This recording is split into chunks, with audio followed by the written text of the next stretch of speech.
युवक दिन साजरा केला होतो, राष्ट्रीय युवक दिन। आज स्वामी विवेकानंद यांची 161वी जयंती, राजमाता जिजाऊ यांची 426वी जयंती। या दोनही महाविभूतींच्या जयंतीच्या कार्यक्रमाच्या अध्यक्षस्थानी उपस्थित असलेले विद्यालयाचे इंग्रजी विभागाचे प्रमुख आदरणीय वनवे सर, ज्येष्ठ शिक्षक आदरणीय श्री कुरकुटे सर, त्याचबरोबर ज्येष्ठ शिक्षिका काकडे मॅडम, मोकाशी मॅडम, त्याचबरोबर व्यासपीठावर उपस्थित असलेले सर्व शिक्षक बंधू भगिनी आणि माझ्या समोर बसलेले छोटे विद्यार्थी मित्र, आज या विवेकानंद जयंती आणि राजमाता जिजाऊ जयंती या दोनही जयंतीच्या निमित्ताने आपल्या विद्यालयामध्ये वक्तृत्व स्पर्धा आयोजित केलेल्या होत्या। माझ्या माहितीप्रमाणे एकच भाषण मला वाटतं विवेकानंदांच्या बद्दल झाले, बरोबर ना? 8वीचा कोणता तरी एक विद्यार्थी, 8वीचा, त्याने भाषण सादर केलं। मला असं वाटतं विवेकानंदांबद्दल तुम्हाला थोडी माहिती मी सांगावी। राजमाता जिजाऊ यांच्याबद्दल विस्तृत माहिती आपल्या विद्यालयाची छोटीशी विद्यार्थिनी स्नेहल पूजा यांनी दिलेली आहे। बाकीचे वक्ते छान बोलले, परंतु मी थोडंसं विवेकानंदांबद्दल बोलतो। आपल्या हिंदुस्थानची अखंड जगाला ओळख करून देणारे, आपल्या भारतातील हिंदू धर्माची पताका 7 समुद्रापलीकडे फडकवणारे युगपुरुष असे स्वामी विवेकानंद यांचा जन्म 12 जानेवारी 1863 रोजी मकर संक्रांतीच्या दिवशी सकाळी 6:33 झाला। स्वामी विवेकानंद यांचा जन्म श्री विश्वनाथ दत्त आणि भुवनेश्वरी देवी यांच्या पोटी झाला।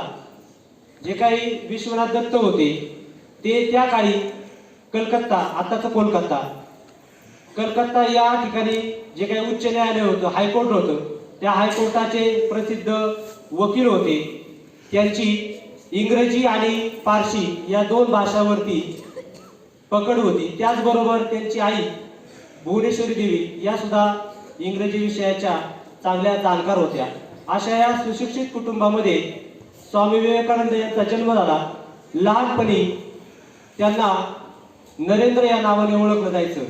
असे नरेंद्र, आणि जसं तुम्हाला लहानपणी तुमचे आई वडील आवडत्या नावाने हाका मारतात, त्याच पद्धतीने त्यांना त्यांचे आई वडील बिले या नावाने हाका मारतात। आता त्यांचं नरेंद्र हे नाव कसं पडलं, तर भुवनेश्वरी देवी आणि विश्वनाथ दत्त यांना जे काही अपत्य होते ते सर्व मुली होत्या, त्यांना मुलगा काही नव्हता। तर त्या काशी विश्वेश्वर या ठिकाणी दर्शनाला गेले असता त्यांनी नवस बोलल्या होत्या देवाला की मला मुलगा जर का झाला तर तुझ्या नावावरून मी त्या मुलाचं नाव ठेवेल। म्हणून त्यांचं नाव त्यांनी वीरेश्वर ठेवलं। वीरेश्वर, नरेंद्र, बिले ही सगळी त्यांची लहानपणीची नाव। मग आता तुम्ही माझ्या समोर बसलेले आहात, तर मी विवेकानंदांबद्दल त्यांच्या लहानपणीच्या जे काही 2-4 छोट्या गोष्टी आहेत त्या गोष्टी मी तुम्हाला सांगतो। तर तुम्ही जसे आता खेळ खेळता, वेगवेगळे खेळ खेळता, तसे नरेंद्र लहानपणी 4-6 मित्रांच्या बरोबर खेळत असताना त्या मित्रांचं ठरलं की आपण ध्यानधारणा करायची। ध्यानधारणा म्हणजे तुम्ही पाहिलं असेल की एका झाडाखाली ऋषी कसे शांतपणे डोळे झाकून देवाची तपश्चर्या करतात, तसा खेळ खेळायचा। आणि पाहूया सगळ्यात जास्त तपश्चर्या कोण करतं। 5-6 मित्र असे ओळीने मांडी घालून बसले, डोळे बंद केले आणि तपश्चर्या हा खेळ सुरू झाला। थोड्या वेळाने एक मित्राने आपापले डोळे उघडले, बघितलं सगळ्यात जास्त कोण बसतंय, तर नरेंद्र अगदी शेवटच्या एकदम शेवटी, सगळ्यात शेवटी त्यांनी डोळे उघडले। आणि डोळे उघडण्यापूर्वीची गोष्ट तुम्हाला मी सांगतो। जेव्हा ध्यानधारणा हा खेळ चालला होता तेव्हा सगळेजण डोळे झाकून शांतपणे बसले होते। नरेंद्र यांचं इतकं मन एकाग्र झालं की त्या झाडाखाली बसलेल्या असताना त्या झाडाच्या पाठीमागून एक सळसळ करत भला मोठा नाग आला। तो नाग पाहून मुलांची बोबडी वळाली, सगळे पळून गेले तिथून। त्यातली काही मुलं पळत पळत नरेंद्रच्या घरी गेले. आई भुवनेश्वर देवी त्या ठिकाणी होत्या. त्यांना सांगितलं, पळा लवकर, नरेंद्र झाडाखाली ध्यान ध्यान खेळतोय आणि समोर भला मोठा नाग आहे. आता आपल्या मुलाच्या आयुष्याचा प्रश्न आहे म्हणून भुवनेश्वरी देवीने सुद्धा हातामध्ये काठी घेतली आणि त्या पळत निघाल्या त्या नागाला मारायला. समोर पाहिलं तर भला मोठा नाग होता, हातातली काठी आपोआप गळून पडली. सगळे पाच बसले, नाग समोर होता आणि नरेंद्र मात्र शांत डोळे दाखवून तपश्चर्या करत होता. थोड्या वेळाने तो नाग निघून गेला आणि समोर आई आणि मित्र सगळे घाबरलेले पाहून नरेंद्रने विचारलं, काय झालं आई, तुम्ही सगळेजण इथं काय पाहताय? तर त्यांनी सगळी ती गोष्ट सांगितली की तू ध्यानधारणा करत होता, या ठिकाणी नाग आला होता, परंतु त्याला त्या गोष्टीचं बिलकुल भीती वाटली नाही. म्हणजे मित्रांनो, एकाग्रता कशी असावी तर नरेंद्र सारखी एकाग्रता आपली असावी आणि आपल्याला कशाची भीती असू नये. त्या भीतीबद्दल नरेंद्र यांची एक छोटीशी गोष्ट तुम्हाला मी सांगतो की आता तुम्ही सगळेजण लहान मुलं खेळता, तसंच नरेंद्र सुद्धा मित्रांबरोबर त्यांच्या अंगणामध्ये खेळायचा. म्हणून त्याच्या आजोबांनी सांगितलं, इथे जे चिंचेचं झाड आहे ना, या झाडावर अजिबात कोणी जायचं नाही, त्या ठिकाणी भूत आहे. त्या ठिकाणी काय आहे? भूत आहे. असं म्हटल्यावर मुलं जातात का? नाही जात. परंतु एक दिवशी नरेंद्रला वाटलं की भूत ना नक्की कसं असतं, जाऊन बघायचं मला. म्हणून मुलं खेळत असताना तो झाडावर चढायला लागला. झाडावरती चढला, मुलं सगळे डोळे दाखवून हळूच डोळे उडून पाहत होते, आता नरेंद्रला भूताने खाल्ला असेल. तर तो या झाडावर त्या झाडावर उड्या मारत होता, त्या ठिकाणी भूत नव्हतं. मग त्याने खाली उतरून मुलांना सांगितलं, मित्रांना, की आपण या ठिकाणी दंगा करतो, आपण या ठिकाणी येऊन दंगा करू नये, मस्ती करू नये, म्हणून कदाचित आजोबांनी आपल्याला ही भीती घातली असावी, भूत वगैरे काही नसतं. म्हणजे अशा प्रकारे छोट्या छोट्या गोष्टीमधून मित्रांनो आपण बरंच काय शिकतो. एकाग्रता कशी असावी किंवा धाडस कसं असावं. धाडसाबद्दल स्वामी विवेकानंद यांची तुम्हाला पुन्हा एकदा एक छोटीशी गोष्ट सांगतो की एका ठिकाणी नरेंद्र दर्शनासाठी गेले होते आणि दर्शन करून निघाले होते आणि येताना रस्त्यात एक माकडांची टोळी बसलेली होती. नरेंद्र निघाले, पायी पायी चालले आणि चालल्याबरोबर ती माकडाची टोळी त्यांच्या मागे निघाली. नरेंद्र पळायला लागले की माकडाची टोळी त्यांच्या मागे पळायची. ते अजून जोरात पळायचे, ती माकडाची टोळी अजून जोरात पळायची. मग थोडं पुढे गेल्यानंतर एक संन्यासी त्या ठिकाणी बसलेला होता. त्या संन्यासीने सांगितलं की तू जितका पळशील तितकी माकड तुझा पाठलाग करते, तू पाठीमागे फिरून जा आणि त्यांच्याकडे जोरात चालत जा, ते बघ तुला पाहून पळून जाते. त्याच पद्धतीने नरेंद्रने वळाला आणि माकडाच्या दिशेने यायला निघाला. सगळे माकडे पळून गेले. या छोट्याशा गोष्टीतून आपल्याला हे शिकायला मिळतं की कोणत्याही संकटापासून आपण पळायचं नाही. आपण जितक्या जोरात संकटापासून पळू तितक्या वेगाने संकट आपल्या मागे येतं. म्हणून संकटामध्ये पळून न जाता नरेंद्रने ज्या पद्धतीने या संकटाचा सामना केला त्याच पद्धतीने आपणही सामना केला पाहिजे. लहानपणापासून नरेंद्र शाळेमध्ये खूप हुशार, जितके हुशार तितकेच खोडकर. खोड्या करायचे, मस्ती करायचे आणि शिक्षकांकडनं त्यांच्या कायम तक्रारी त्यांच्या घरी यायच्या. लहानपणापासून घरामध्ये धार्मिक वातावरण, भुवनेश्वरी देवी कायम शिवपूजेमध्ये लीन असलेल्या आणि त्यांच्या पुढे कायम देव हा प्रश्न यायचा. आणि एके दिवशी जसे तुमच्या मनामध्ये इच्छाशक्ती असते त्याच पद्धतीने त्यांच्या मनामध्ये एक इच्छाशक्ती निर्माण झाली की देव पाहिला आहे का. त्यांनी वडिलांना विचारलं, तुम्ही देव पाहिलाय का? ते म्हटले मी नाही पाहिला. आईला विचारलं, देव पाहिलाय का? ते पण म्हटले मी नाही पाहिलं. म्हणजे अशा प्रकारे ते प्रत्येकाला विचारत होते की देव पाहिलाय का, देव पाहिलाय का. आणि पुढे विचारत असताना त्यांना कोणीतरी सांगितलं की तुला देव पाहिलेला माणूस सांगतो. मग त्यावेळेस त्यांनी स्वामी परमहंस रामकृष्ण परमहंस यांचं नाव सुचवलं आणि सुचवल्यानंतर ते त्यांना जाऊन भेटले. त्यांना विचारलं, देव पाहिलाय का? त्यावेळेस त्यांनी सांगितलं, हो मी देव पाहिलाय. जितक्या जवळून तू मला पाहतोय, जितक्या जवळून मी तुला पाहतोय, तितक्या जवळून मी देव पाहिलाय. आणि तुला यायला एवढा उशीर का झाला? किती दिवसापासून मी तुझी वाट पाहतोय. असं त्यांनी स्वामी विवेकानंदांकडे पाहून उद्गार व्यक्त केले. त्यावेळेस विवेकानंदांना सुद्धा आश्चर्याचा धक्का बसला. आणि त्यानंतर जे काही थोडे त्यांच्यामध्ये जे काही संबंध आले, रामकृष्ण परमहंस यांच्याशी संबंध आल्यानंतर त्यांचे जे काही ज्ञान आहे त्या ज्ञानातून, त्या योगातून रामकृष्ण परमहंस यांना त्यांनी गुरु म्हणून स्वीकार केला. वयाच्या 25व्या वर्षी त्यांनी भगवी वस्त्रे परिधान केली. वेद असतील, उपनिषद असतील भगवद्गीता, रामायण, महाभारत, महापुराण यांचा अभ्यास स्वामी विवेकानंद यांनी केला. स्वामी विवेकानंद यांच्याबद्दल रवींद्रनाथ टागोर यांनी गौरवोद्गार काढले की तुम्हाला भारत जाणून घ्यायचा आहे ना, भारत जर काही जाणून घ्यायचा असेल तर तुम्ही सर्वजण स्वामी विवेकानंदांना भेटा. स्वामी विवेकानंदांचं जे काही चरित्र आहे ते वाचा. त्यांच्या चरित्रामधून निश्चितपणे तुम्हाला भारत भेटल्याशिवाय राहणार नाही. अशा पद्धतीचे हे स्वामी विवेकानंद त्यांच्या लहानपणीच्या गोष्टी मी तुम्हाला सांगतोय. त्या काळी इंग्रजांचं राज्य होतं आणि इंग्रजांची जी काही मुलं होती ती खेळायला नदीकाठी बंदूक घेऊन गेली होती. ती मुलं काय करायची की अंड्याचं टरफल नदीच्या पाण्यावर टाकायची आणि बंदुकीने उडवण्याचा प्रयत्न करायची. 5-6 जण ती इंग्रजांची मुलं आणि नरेंद्र त्या ठिकाणी गेला होता. त्या ठिकाणी त्याने अंड्याचा टरफल पाण्यावर फेकलं आणि इकडनं त्या इंग्रज अधिकाऱ्याच्या मुलांनी गोळी झाडली आणि नेम चुकला आणि नरेंद्र जोरात हसला. एकदा झालं, दोनदा झालं, तीनदा झालं, याचा नेम चुकायचा आणि नरेंद्र जोरात हसायचा. मग त्याचा इंग्रज मुलगा त्या ठिकाणी गेला, इंग्रज अधिकाऱ्याचा मुलगा, आणि त्याने सांगितलं ही घे बंदूक आणि तू दाखव बरं नेम. अंड्याचे टरफल आम्ही फेकतो आणि अंड्याचे टरफल फेकल्यानंतर तू एक फक्त टरफल उडून दाखव, पाहूया तुझा नेम कसा आहे. नरेंद्र बद्दल आपण एकाग्रतेच्या गोष्टी ऐकल्या मगाशी. त्याच पद्धतीची एकाग्रता यांनी अंड्याचा टरफल त्या नदीच्या पात्रामध्ये वाहत्या पाण्यामध्ये फेकल्यानंतर नरेंद्रने गोळी चालवली आणि गोळी चालवल्याबरोबर अंड्याचं टरफल उडवलं. असं एक नाही, दोन नाही, तर गोळीने 7 टरफल 7 गोळ्यांमध्ये उडवली. याच्यातून आपल्याला नरेंद्र यांची एकाग्रता दिसून येते. मग आता हे नरेंद्र जितके खोडकर, त्याची अजून एक गोष्ट तुम्हाला मी सांगतो की हा काळ होता स्वातंत्र्यपूर्वीचा काळ, की त्या काळी अस्पृश्यता पाळली जायची. आता जे काही त्यांचे वडील वकील होते, ते प्रसिद्ध वकील होते. मग त्या वकिलांच्या घरी वेगवेगळ्या जाती धर्माचे लोक त्यांच्या ज्या काही अडीअडचणी असतील त्याबद्दल मार्गदर्शनासाठी, वकिली सल्ला घेण्यासाठी त्यांच्या घरी यायचे. पूर्वीच्या काळी बघा हुक्का ओढलायचा, हुक्का ते पाईप असायचा आणि हुक्का असायचा, असे वेगवेगळे हुक्के ठेवलेले होते. 5-6 हुक्के ठेवले होते. मग त्या ठिकाणी त्यांनी वडिलांना विचारलं हे काय आहे, तर ते म्हणजे हुक्के ठेवलेले आहेत. हा पहिला हुक्का हिंदूसाठी, दुसरा हुक्का मुसलमानांसाठी, तिसरा हुक्का अस्पृश्यांसाठी, असे 4-5 हुक्के वगैरे ठेवलेले होते. नरेंद्र छोटा होता तर त्याच्या डोक्यामध्ये प्रश्न आला की हे सगळे हुक्के दिसायला सारखे, लोक येतात ती सुद्धा दिसायला सारखी, मग हुक्के असे वेगवेगळे का ठेवले.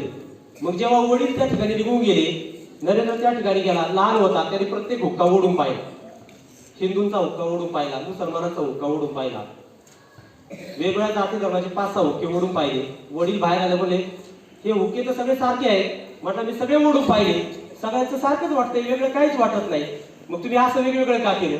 मग वडिलांना कळून चुकलं की आपला मुलगा हा इतर मुलांपेक्षा निश्चितपणे वेगळा आहे. हे जे काय आपण त्यांच्या समोर वेगवेगळ्या जाती धर्मांमध्ये जे काही विभिन्नता दाखवतोय हे चुकीचं आहे, हे त्यांच्या लक्षात आलं. अशा प्रकारचा हा नरेंद्र, मग ज्यांनी धर्म परिषदेमध्ये शेवटचा मुद्दा तुमच्या समोर मांडतो की ज्यावेळेस वेगवेगळ्या जगातल्या वेगवेगळ्या देशामधून आपापल्या धर्माचं प्रतिनिधित्व करण्यासाठी अमेरिकेमध्ये धर्मसभा, धर्म परिषद बोलवली होती. या धर्म परिषदेसाठी आपल्या भारतातून स्वामी विवेकानंद गेले होते. ही धर्म परिषद 11 सप्टेंबर 1983 साली अमेरिकेमध्ये झाली होती. त्या ठिकाणी वेगवेगळ्या धर्माची लोक आपापल्या धर्माचं महत्व सांगत होते, जे त्यात आपापल्या धर्माची थोरवी सांगत होते. आणि आपला धर्म हिंदू धर्म, आपला धर्मग्रंथ भगवद्गीता त्या ठिकाणी प्रत्येक धर्मग्रंथ आणला होता आणि त्या धर्मसभेमध्ये आपला भगवद्गीता सगळ्यात तळाला ठेवला होता. सगळ्यात खाली भगवद्गीता होता आणि प्रत्येक वक्ताचे त्या ठिकाणी येत होता आणि ज्या त्या आपापल्या धर्माचं महत्व समजून सांगत होते.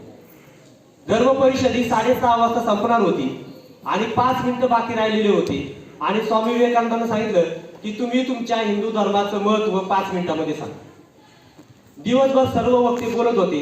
प्रत्येक वक्ता पुढे यायचा आणि सांगायचा जंटलमॅन अँड लेडीज. प्रत्येक वक्ता त्या ठिकाणी सुरुवात करायचा gentleman and ladies, my American gentleman and ladies, या पद्धतीने वाक्याची सुरुवात करायचा. ज्यावेळेस स्वामी विवेकानंदांना बोलण्यासाठी किती वेळ दिला होता?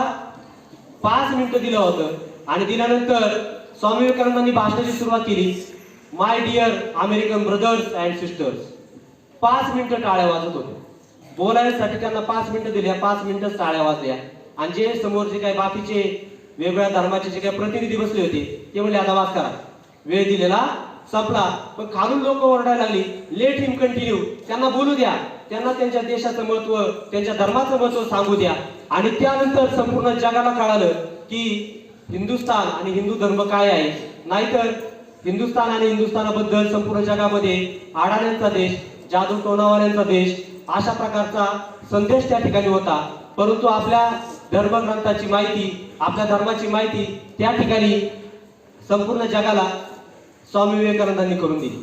आणि ज्यावेळेस त्यांनी त्या ठिकाणी समोर जो काय बसलेला धर्म परिषदेतला जो काय प्रतिनिधी होता म्हटला, तुमचा धर्म एवढा श्रेष्ठ आहे, मग तुमचा धर्मग्रंथ तळाला का, भगवद्गीता तळाला का. त्यावेळेस स्वामी विवेकानंद त्याच्याकडे पाहून हसले, म्हटले सगळ्या धर्माचा पाया हा भगवद्गीता आहे. सगळ्या तुमचे जेवढे काय धर्म असतील सगळ्या धर्माचा पाया भगवद्गीता आहे. मग त्याच्यात एक प्रतिनिधी उठला, त्याने तो खालचा भगवद्गीता ग्रंथ घेतला आणि मध्ये ठेवला. म्हटलं आता स्वामी विवेकानंद म्हटले, तुमच्या सगळ्या धर्मग्रंथांचा गाभा जे काय केंद्र आहे तो आमचा भगवद्गीता आहे, आमचा हिंदू धर्म आहे. त्याच्यानंतर पुन्हा ते त्यातला धर्म प्रतिनिधी उठला, त्याने तो मधून तो भगवद्गीता ग्रंथ काढला आणि सगळ्यात वर ठेवला. म्हटलं आता मग त्यांनी सांगितलं की तुमच्या सगळ्या जेवढे धर्म आहेत त्या सगळ्या धर्मांचा कळस किंवा जो काही मुकुट आहे, जो काही मुख्य आहे तो आमचा भगवद्गीता ग्रंथ आहे. आता कुठं ठेवला. म्हणजे आपल्या विवेक बुद्धीने, आपल्या चातुर्याने, आपल्या धर्माबद्दल त्यांनी संपूर्ण अमेरिकेमध्ये धर्मप्रतिनिधींना आपल्या धर्माची ओळख करून दिली. त्यानंतर स्वामी विवेकानंद जवळजवळ 3 महिने त्या ठिकाणी राहिले. 3 महिने त्यांनी न्यूयॉर्क, अमेरिका यासारख्या देशामध्ये, या देशातल्या शहरांमध्ये फिरून आपल्या धर्माची माहिती त्या ठिकाणी सांगितली. स्वामी विवेकानंद जसे नरेंद्रांबद्दल मी तुम्हाला काही गोष्टी सांगितल्या, त्याच पद्धतीने तुम्हाला एक गोष्ट सांगतो की स्वामी विवेकानंद यांना भेटायला एक माणूस आला होता आणि त्यांनी सांगितलं की स्वामी मला खूप व्यसन आहे, मला ही व्यसन सोडायचे, काय करता येईल. मग त्यावेळेस स्वामी विवेकानंदांनी त्यांच्या एका शिष्याला बोलवलं, त्याच्या कानात काहीतरी सांगितलं, तो निघून गेला आणि तो सांगायला लागला की कशा प्रकारे त्याला व्यसन आहे आणि या व्यसनांची माहिती त्यांनी सांगितली. आणि माहिती सांगितल्यावर स्वामी विवेकानंद त्याला म्हटले, चल आपण बागेतून चक्कर मारून एक फिरून येऊ. आणि त्या ठिकाणी गेल्यानंतर त्यांचा शिष्य त्याने त्या झाडाला मिठी मारली होती आणि सांगत होता, सोड मला, सोड मला. तो माणूस म्हटला, हा काय वेडेपणा आहे, यांनी झाडाला मिठी मारली आणि हा सांगतोय सोड मला, सोड मला. तो मग त्या स्वामीजींनी सांगितलं, हे तूच करतोय, व्यसनांना तूच पकडले, व्यसनाने तुला नाही पकडलं, व्यसन तू सोडू शकतो. आणि तू माझ्याकडे विचारायला आलायस की व्यसन कशा पद्धतीने सोडायची, तू व्यसनांना सोड, व्यसन तुला निश्चितपणे सोडेल. अशा प्रकारे त्यांनी या ठिकाणी लोकांना आपल्या वेगवेगळ्या गोष्टींमधून जे काही ज्ञान आहे ते ज्ञान दिलं. त्यानंतर पुढचा एक त्यांचा छोटासा एक भाग सांगतो तुम्हाला. जयपूर या ठिकाणी पाणिनी संस्कृत व्याकरण याचा 3 दिवसाचा त्यांचा अध्ययन कालावधी होता. 3 दिवसामध्ये पाणिनी संस्कृत ग्रंथातले जे काही वेद होते ते पाठ करायचे होते. त्यावेळेस त्यांच्याकडे ते पाठांतर होत नव्हतं, त्यांना पाठांतर होत नव्हतं, म्हणून त्या शिक्षकांनी सांगितलं, तुला पाठांतर होणार नाही, तू काय कर, हा जो काही जादा तास लावलेला आहे पाणिनी संस्कृतचा तो सोडून दे. स्वामी विवेकानंदांना त्यावेळेस थोडंसं वाईट वाटलं. त्यानंतर सलग त्यांनी 3 दिवस जेवण न करता, पाणी न पिता ते सगळं पाठांतर केलं. त्यांना वाटलं की मला काय येत नाही, याचं त्यांना वाईट वाटलं आणि सलग त्यांनी ते पाठांतर केल्यानंतर ते सगळं जे काही पाणिनी संस्कृत व्याकरण होतं तर ते त्यांचं पाठ झालं. त्यांचं वर्षभर फिरून फिरून आपल्या हिंदू धर्माची पताका संपूर्ण भारतभर जगभर फिरवत असताना त्यांना वेगवेगळे आजार जडले. दमा नावाचा आजार त्यांना झाला, शुगर झाली. त्यावेळेस त्यांनी सांगितलं की वयाच्या 40 सुद्धा मला ओलांडून देणार नाही, अशा प्रकारे त्यांनी वक्तव्य केलं. त्यांचं वयाच्या 39व्या वर्षी त्यांचं निधन झालं. त्यांच्या युवकांच्या प्रती जे काही त्यांनी कार्य केलं त्या कार्याप्रती संपूर्ण भारतभर स्वामी विवेकानंद यांची जयंती ही राष्ट्रीय युवक दिन म्हणून साजरी केली जाते. त्यांचं युवकांवरती विशेष असं प्रेम होतं. त्यांनी सांगितलेलं होतं की तुम्ही मला 100 नचिकेत द्या. काय करा? 100 नचिकेत द्या, मी संपूर्ण जग बदलून दाखवतो. आता नचिकेत म्हणजे काय? नचिकेत म्हणजे अशा प्रकारचे उत्साही तरुण की ज्या तरुणांच्या ज्या काही धमनी आहे, जे काही शिरा आहे, त्या शिरांमधून सळसळतं रक्त वाहतं आणि त्यांना आपला देश परिवर्तन करायचं आहे. अशा प्रकारचे फक्त 100 युवक मला द्या, मी तुम्हाला जग बदलून दाखवतो. अशा प्रकारची त्यांची युवकांबद्दल श्रद्धा होती. अशा या स्वामी विवेकानंद यांच्या या जयंतीनिमित्त मी त्यांना अभिवादन करतो. त्याचबरोबर ज्या दुसऱ्या महाविभूती आहेत राजमाता जिजाऊ यांच्याबद्दल 2 मिनिटं बोलतो. दौलताबादच्या निजामशहाचे 27 मानाचे सरदार सिंदखेड देऊळगाव राजा पाटीलचे जहागीरदार लोकोजी जाधव आणि आई म्हाळसाबाई उर्फ गिरिजाबाई यांच्या पोटी 1598 मध्ये राजमाता जिजाऊ यांचा जन्म झाला. 4 भावंड म्हणजे दत्ताजी, असलोजी, रघुजी, यशवंतराव आणि बहादरजी अशा प्रकारच्या या भावंडांबरोबर आणि काका जगदेवराव यांच्या अंगाखांद्यावर खेळत असताना त्यांचा जन्म झाला आणि त्यानंतर 1605 डिसेंबर मध्ये त्यांचा विवाह हा शहाजी राजांशी झाला.